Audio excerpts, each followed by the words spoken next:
Hillary Pennington, a white woman with short blonde hair wearing a blue top, sits for a video conversation with Hakima Abbas, a black woman with curly black hair wearing a white blouse and glasses. On-screen text, Hakima Abbas, co-executive director, AWID. What is it in your own life that has led you to be as passionate and innovative as you are? I learned very early that it's important to create safe space for us to be as Black women to thrive and for us to be able to challenge the world and to say this is not right and this is not how it should be, and it can be different as well. Yeah. I saw the ways in which it could be different.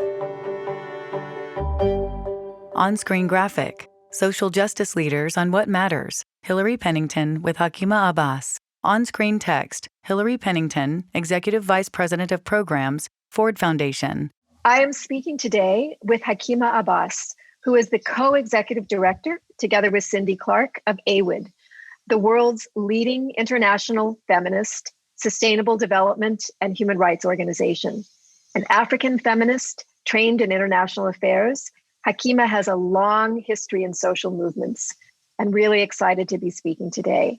Thank you, Hillary. It has been a year of so much suffering and disruption, but also really, really exciting and renewed social justice movements. And I am curious what sense you make of it, and in particular, what you feel we're learning about fighting inequality. So AWID is a global feminist movement support and membership organization.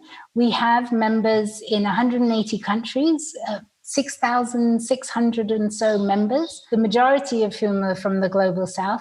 So at this time, during the global pandemic, we've seen a spike in our members, which really shows that feminists are in a moment where they want to be part of something. And we have a responsibility as an organization to make sure that they're connected, that they're able to exchange and learn from each other and be in solidarity. That's fantastic to hear that, Hakima. Talk to me a little bit about what the feminist vision is that you are trying to call people into. We're calling people to be bold and relevant and strategic in this moment. We're calling to a feminist leadership that's collective, that's in service. I'm really inspired by the women in Poland and by the people in Chile who are demonstrating. And, many of us can't name who's the leader of that.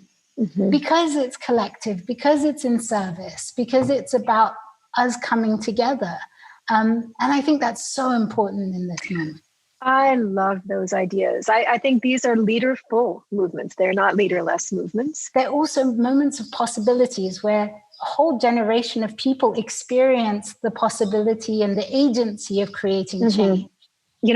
The nature of change is very complex, as we see during COVID, and who disproportionately is bearing the brunt of what's happening in most societies around the world. I think that's part of the kind of conversation and network you at AWID are trying to curate and to anchor. And so I'd love to hear you talk a little bit more about what are the kinds of conversations you have across those members. A conversation that's been so important at this moment is around the economy and the need for a feminist bailout and economic recovery. Yeah. Because the pandemic, as you said, has impacted people at the very basics of their livelihood. About 81% of the world's workers are negatively impacted at this time. And that's basically everybody.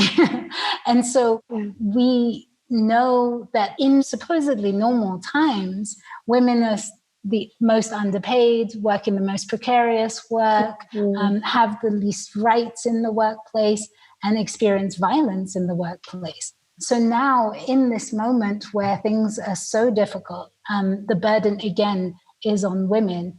And so we started a conversation around the feminist bailout using some online actions and webinars and conversations, and saw huge uptake around that idea. And so again, it was really wonderful to see how different feminists in different contexts use this idea of a feminist bailout very differently.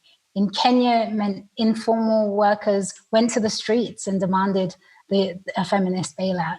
In Haiti, they came together and appealed to the government through letters and petitions around the Feminist Day Lab. And so it's that kind of conversation, understanding the impact now, but also what that's going to mean in the long term, and trying to interrupt it as we can now. I think that's such a powerful picture that you're painting of the power of a network, right? Of connected people. If you, as a body of feminists represented by AWOOD, were making priorities for what governments or international organizations can do, what would be at the top of your list? I'd like to start by saying, going back to that idea of feminist leadership, I don't think it needs to only sit within movements. Yeah. I think feminist leadership can happen and should happen in governments, in multilateral institutions, in places like in Kerala, in the state in India, where they've had this long-term sustained empowerment of women and women's networks and collectives, that they were able to activate those for the pandemic response. And that made a significant difference in terms of them being able to provide health education, being able to provide food and all kinds of other resources to respond to the pandemic. It's that different mindset from government, the enabling environment for networks and collectives to exist, so that then we can activate them when society is in need. That allows a much faster adaptive response, right, than anything that comes from the top down, both to send up information up about what the needs actually are, and then to organize effective response. And I think that's in many ways what social movements do every day, in the sense that we put demands forward, we put propositions forward to say, this is what could be. That's so hugely important. And I know you think a lot about the generational change, and that AWOOD has done an amazing job, I think, of really activating young feminists and making sure that their voice and their knowledge and their expertise has an equal place at the table. I'd love to hear you talk a little bit more about how you see that within the feminist movement right now, and how they're challenging the movement. We are really excited that about 48% of our institutional members are young feminists.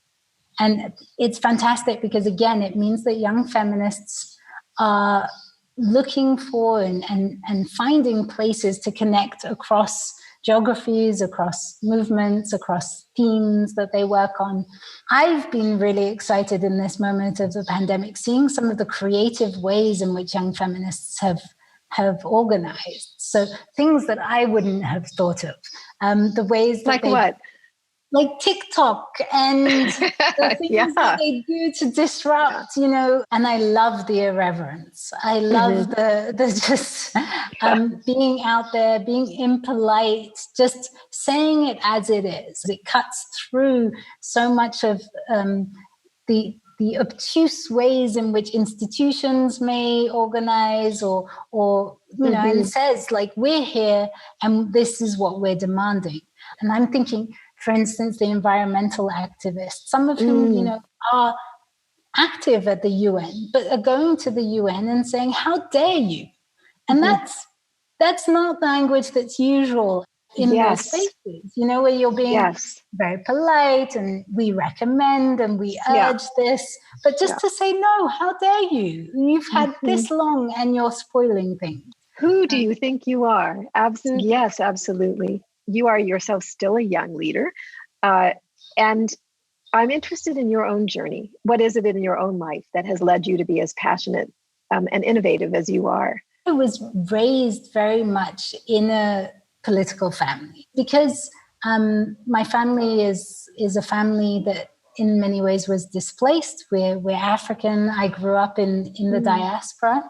It was also a very matriarchal family. And so the feminist ideas weren't so much a theory or something that was spoken about, but it was very much an action. It was the practice. And that, of course, is so different as soon as you step out of your home.